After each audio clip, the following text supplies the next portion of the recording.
السلام عليكم كسر وهذا شركة أسكونيكوم وصارت وحبرشة فيزاها يعقامة دالك تركيا فلان سبسكرايب إنه له يوتيوب بيج كنا وأنا مرور بصادقنا حكت اللي حريرته وحبرشة نرشة يعقامة دالك تركيا ما أنتوا حربا إن كجوابه سؤال أنت بدن أي معاميش نسوي ديان حفيز كان اسطنبول قيب تقابل سنة عقاموينك سؤال شاسو أرضية دالك تركيا كسر قالوا فيزا وحبرشة عقامة نوعية أي قادن كران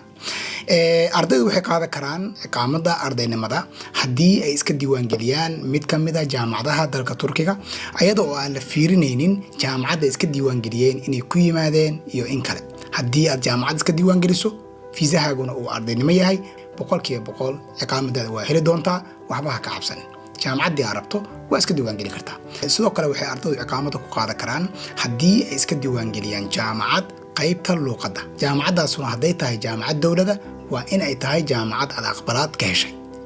iska jir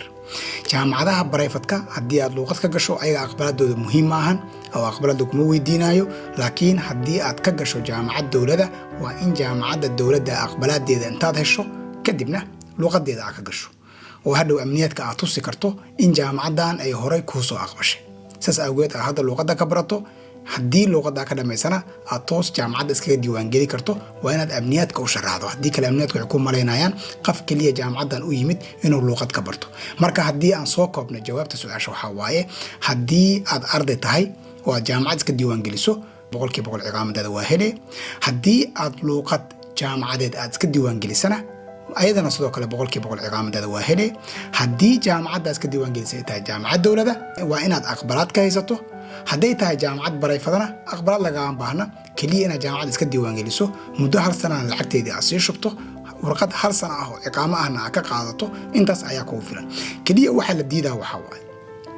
oo bishii 10aad wixii ka dambeeyay amniyaadku ay joojiyeen waa dadka iqaamada ku xareysanayo iskuulada barayfadka ah ogaada taas amniyaadku way joojiyeen taasna waxay sababtay in dad far badan iqaamadooda loo diido oo la yiraahdo jaamacadii aad ku timaadeen aada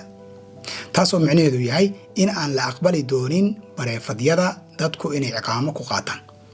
iskuul barayfada oo aad luqad ka gashay iqaamo kuma qaadanaysid fadlan lacagtaada ha iska khasaarinin iyo waqtigaagaba ugu dambeyn hadii aad ardaynimo ku timid fadlan jaamacad tag oo qaybta luqadda iska diiwaan gali ama jaamacadda si toos iskaga diiwaan gali oo iqaamo ardaynimo qaado ama qaybta luqadda iska diiwaan gali oo iqaamo short term qaado taas ayaan kugu talinaynaa wixii caawinaada oo dhanka iqaamooyinka uga baahantiina waxaad nagala soo xiriiri kartiin nambarka shaashada idinkaga muuqdo waa mahadsantihiin waa inoo video wixii